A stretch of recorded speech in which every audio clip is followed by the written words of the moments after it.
कैसे पहचानोगे? सुबह का चेहरा कुछ है, दोपहर का चेहरा कुछ है, शाम का चेहरा कुछ है। आदमी गिरगिट तो 5-7 रंग बदलता है, लेकिन सुबह से शाम में आदमी तो हजारों रंग बदल लिया करता है। कौन है सच्चा दोस्त? किसे मानोगे मेरा दोस्त सच्चा है? जिंदगी बीत जाएगी, सच्चा दोस्त नहीं ढूंढ पाओगे। मैं पुलक सागर आपसे निवेदन करता हूं कि सच्चा दोस्त ढूंढने में समय मत गमाओ, सच्चे दोस्त बन जाओ। सच्चा दोस्त अपने आप प्राप्त हो जाएगा यदि हमारे अंदर वफादारी है, हमारे अंदर ईमानदारी है। सच्चे दोस्त बन जाओ, इससे सच्चा दोस्त अपने आप मिल जाएगा। दूसरों में मत ढूंढो, दोस्ती भीतर ढूंढने का प्रयास करो। गरीबी के दिन, फटे हाल, खाने को कुछ नहीं, इतने बुरे दिन आ गए कि एक वक्त की रोटी भी नसीब नहीं। सुशीला पत्नी ने कहा, क्यों ये गरीबी के दिन भोगता है, द्वार द्वार भटकता है, 2 वक्त की रोटी नहीं मिलती है। एक काम कर, जा द्वारिकाधीश के पास जाकर के अपनी गरीबी बताना। उसने कहा, तू पागल हो गई? वो मेरे बचपन का बाल सखा, उसे जाकर के गरीबी के दिन बताऊं? भूखा मर जाऊंगा, लेकिन दोस्त को जाकर के हाल नहीं दिखाऊंगा। मैं कुछ नहीं मांग सकता उससे, ये मेरी दोस्ती निस्वार्थ दोस्ती है। मैंने आज तक अपने दोस्त से कुछ मांगा नहीं, मैं कुछ भी नहीं मांगूंगा। पत्नी ने कहा, तुम्हारा दिमाग खराब है, तुम गरीब हो, वो सम्राट है। अरे चले तो जाओ, एक बार मिल तो लो, एक बार देख तो लो। पत्नी सही होगी, सही सलाह देगी, पत्नी गलत होगी तो गलत। जीवन को संवारती है पत्नी, ध्यान रखना। एक सही सलाह देने वाली पत्नी मिल जाए तो मैं कहता हूं पत्नी से बड़ा दुनिया में कोई दोस्त भी नहीं हुआ करता है। यदि सही सलाह देती है, बहुत अच्छी दोस्त होती, जीवन की हमसफर होती है। पत्नी केवल भोग की वस्तु नहीं हुआ करती है, पत्नी केवल काम करने वाली नौकरानी नहीं हुआ करती है, पत्नी जीवन की परम मित्र भी हुआ करती है। और परम मित्र ऐसी होती है कि दशरथ के युद्ध में यदि पहिया गिर जाए रथ का, तो पत्नी उंगली लगा करके रथ को युद्ध के क्षेत्र से बाहर कैकेयी लेकर के आ जाती है। पत्नी भी एक मित्र होती है, ध्यान रखना। जाओ तुम द्वारिकाधीश के पास। उसने कहा, तू देख, ज्यादा जिद मत कर। बोले, एक काम करो। बोले, क्या? मत मांगना, मिल लो। अब जाने की तो जल्दी मची। मिल लो, ये शब्द बड़ा समझ में आया उसके। गया, पत्नी से बोला, देख सम्राट के दरवाजे पे जा रहा हूं। ऐसा भिखारी सा जाऊंगा क्या? देख कुछ कपड़े पड़े हैं क्या? पत्नी भीतर गई, एक मटके में एक अंगरखा रखा था, फट गया, पुराना, लेकिन मन में तो था कि कुछ तो पहन कर जाऊं। पहन के गया। कहानी मालूम है आपको, ऐसा नहीं है कि नहीं मालूम है। अंगरखा बांधा, 3 मुट्ठी चिवड़े रखे, चला दोस्त से मिलने। मांगूंगा नहीं, मन में यही सोच, मांगूंगा नहीं। मांगना तो मरने के समान हुआ करता है, मांगूंगा नहीं। लेकिन बहुत दिनों से द्वारिकाधीश को देखा नहीं। वो क्या जाने द्वारिकाधीश क्या है, उसकी नजरों में तो आज भी कन्हैया है, आज भी वही कृष्ण है, आज भी वही कान्हा है जो जंगलों में गाय चराया करता था। वही सोच के जा रहा। गरीब है, तन पे कपड़े नहीं, वो क्या जाने सम्राट क्या होते हैं। वही दिमाग में रख के जाता है, वही कन्हैया मिलेगा, वही कृष्ण मिलेगा। बचपन में चरे चुरा कर खाते थे, माखन चुरा कर खाते, वही मिलेगा मेरा दोस्त। जैसे ही द्वारिका में पहुंचा, क्या देखता है? सोने की द्वारिका, इतनी सुंदर।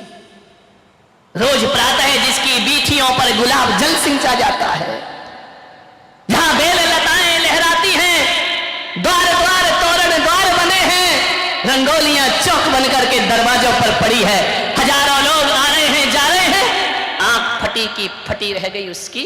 ये द्वारिका, स्वर्ग जैसी द्वारिका।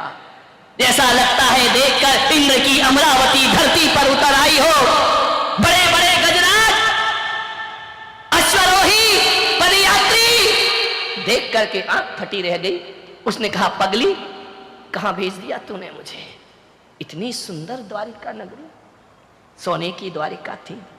ध्यान रखना, जिस नाम के पीछे का लग जाए ना, वहां सोना ही सोना होता है, ध्यान रखना। नहीं मालूम द्वारिका काय की थी? सोने की। लंका काय की थी? अमेरिका। सोने ही सोना, ध्यान रखना। जहां का लग गया वहां कंचन ही कंचन है। मान्य गया, देखा इतनी सुंदर द्वारिका, आंखें फटी की फटी। पूछा जाकर के राहगीरों से, हो भाई, बोले चल है, बोले नहीं, इतना बता दो द्वारिकाधीश कहां रहते हैं? अरे लोगों ने कहा पागल, गांव का गवारिया, द्वारिकाधीश कहां रहते हैं? सम्राटों के महल नहीं जानता तू? महल में रहता मेरा कन्हैया, जो गाय चराता था, लकड़ी लेकर के माखन चुराता था गोपियों से, वो महल में रहता है? बोले हाँ। बोले मुझे बता दो, सुबह से शाम हो गई, द्वारिकाधीश का घर बता दो मुझे। किसी ने कहा वो जो सोने का महल दिख रहा है ना, ये द्वारिकाधीश का महल है।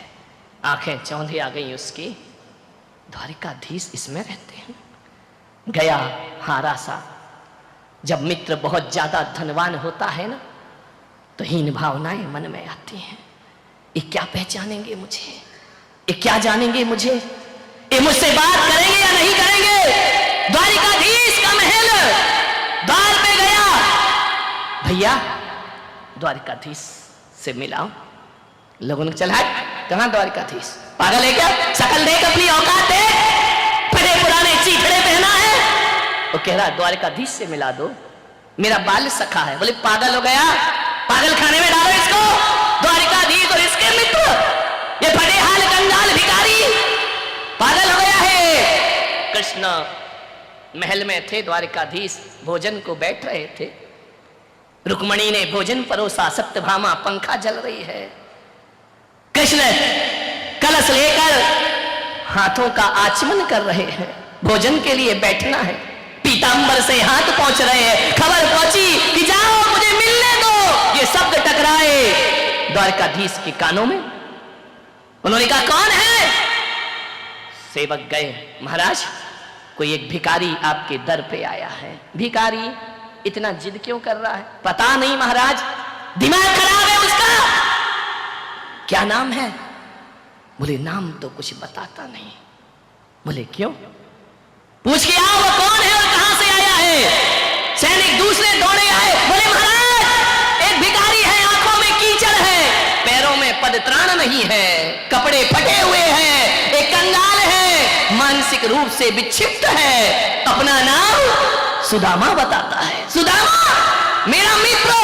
हाथों में कलश लिए थे, कलश फेंका कृष्ण ने। भागे, दौड़े दौड़े भागे द्वार की ओर, दरवाजे की ओर। अरे पागलों से वहां क्यों खड़ा कर रखा है? उसे भीतर लेकर आओ सम्मान के साथ। महाराज आप नहीं समझ रहे ये कौन है? अरे छोड़ो, कहते हैं नारायण कृष्ण। दौड़े दौड़े भागे, पीतांबर नीचे गिर गया। जाके देखा सुदामा खड़ा है। पगले देखा सुदामा ने पीतांबर वस्त्र धारण किए, मोर मुकुट धारण किए, नारायण श्री कृष्ण। राजसी के प्रासाद में द्वारिकाधीश नजरें झुका ली सुदामा ने। कृष्ण ने कहा मित्र तुम यहाँ कैसे खड़े, क्या हाल बना रखा है तूने? लिया कृष्ण ने और आलिंगन बद्ध कर लिया अपने मित्र का। मान्यवर शायद तुम्हारे रिश्तेदार भी वो प्यार नहीं दिखाएंगे जो प्यार एक दोस्त और मित्र से प्राप्त हुआ करता है। लपेट लिया आलिंगन में, संकुचित है सुदामा, क्या करे इतने बड़े सम्राट और मैं कहां का कंगाल भिखारी। हाथों का सहारा देकर कृष्ण ले गए।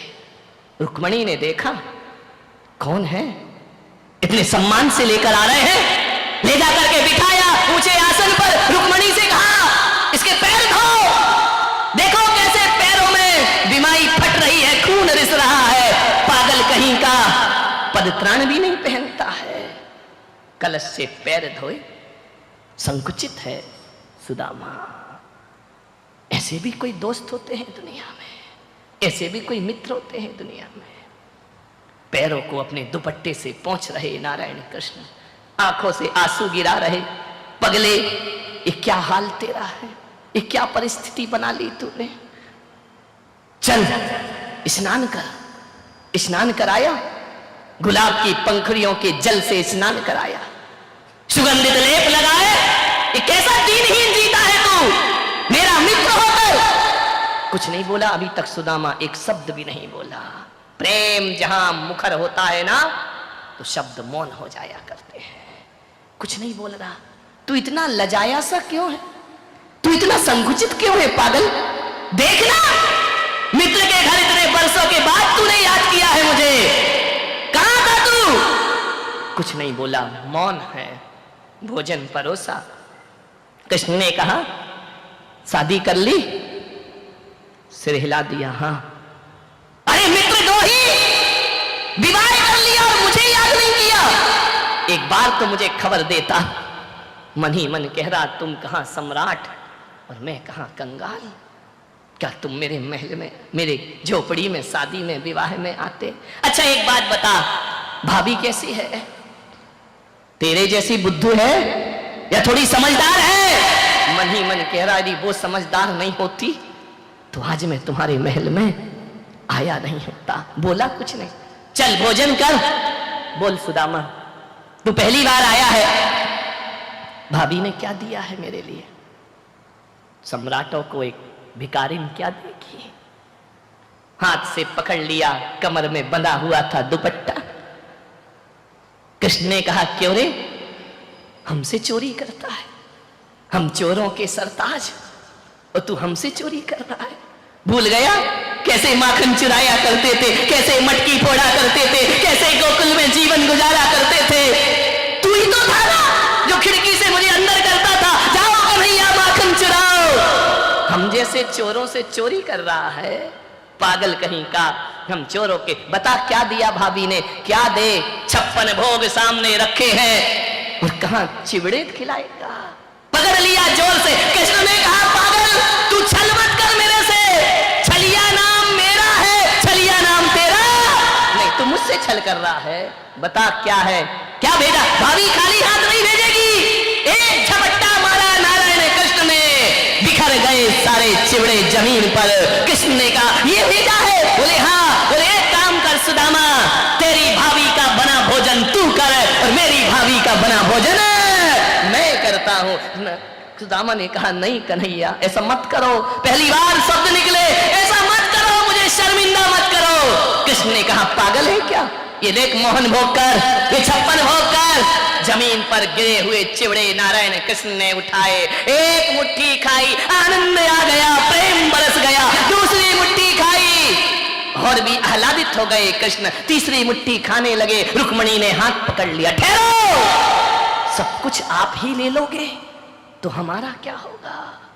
इतना प्रेम देखा सुदामा ने, इतना प्रेम, इतना प्रेम, इतना वात्सल्य, इतना स्नेह। मैं आपसे पूछता हूं, आपके रिश्तेदारों में भी इतना प्रेम नहीं मिलेगा जो एक मित्र को एक मित्र से प्यार मिला करता है। ध्यान रखिए कैसी रिश्तेदारी निभाई नारायण कृष्ण ने, कैसी मित्रता निभाई कृष्ण ने। रुक्मणी ने हाथ पकड़ लिया। ठहरो ना, सब इसे ही दे दोगे तो हमारा क्या होगा? सुदामा ने कहा कि मुझे दे कहां रहे हैं, ये तो जो 3 मुट्ठी चिवड़े लाए वो भी खा। रुक्मणी ने कहा नहीं प्रभु हमारा भी ध्यान रखो। 1 दिन हुए, 2 दिन हुए, 10 दिन हुए। सुदामा सोच रहा है कि कृष्ण कहेंगे कुछ ले लो, गरीबी मिटा लो। कन्हैया भी काहे को बोलने वाले हैं। बहुत एक से एक कपड़े पहनाए, आभूषण दिए, भोजन कराया, महीने भर हो गए। अब मन तो हो रहा है कि वो पगली क्या कर रही होगी, लेकिन कृष्ण से विदा कैसे लूं? यदि मैं विदा हूंगा तो ये कुछ देने वाले और मांगना मेरे सुख। मैं मांगूंगा तो बिल्कुल नहीं इनसे, सम्राट से। स्वाभिमान से जीते थे सुदामा। एक दिन कृष्ण ने कहा क्यों रे तू यहां मौज मस्ती कर रहा है महल में, भाभी की याद नहीं आती? रोज आती है तो जाता क्यों नहीं? अकेली पड़ी है ना वो, जाता क्यों नहीं है? सुदामा ने कहा जाऊं? बोली जाओ। जाऊं? अरे जाना भाई, कितनी बार पूछेगा, तू आज ही चला जा। सुदामा ने कहा यार यूं तो बड़ी बड़ी बातें कर रहे थे, मेरा मित्र, मेरा बाल सखा, मेरे ये, और अब कह रहे हैं जा। तो बोले मैं जाऊं? कन्हैया समझ गया कि जाऊं जाऊं जाऊं जाऊं बार बार क्यों बोला जा रहा है, कि जैसा आया वैसे ही जाऊं। बोले पागल जा। फिर मुड़ मुड़ के देखता दरवाजे से, शायद अब द्वारिकाधीश बोल दे कि तू ये ले ले, अपनी गरीबी मिटा दे। मैं जाऊं क्या?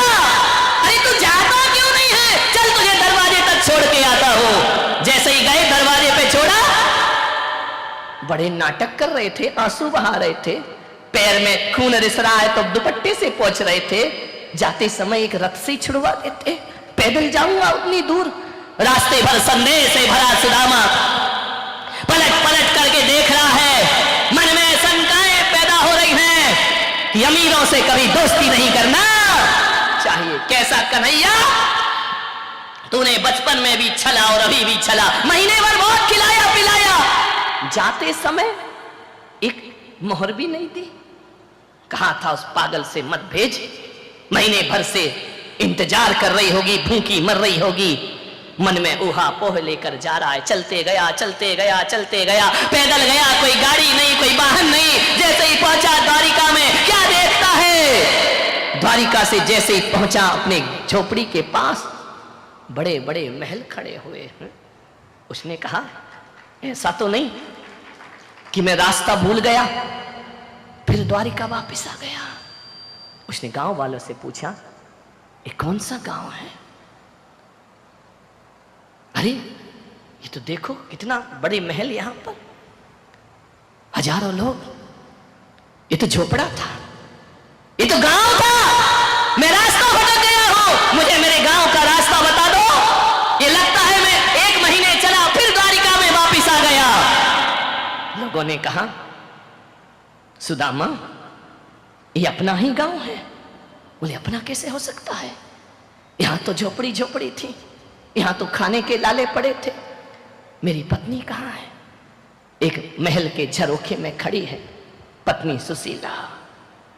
उसने देखा, उसने कहा बाहरी तकदीर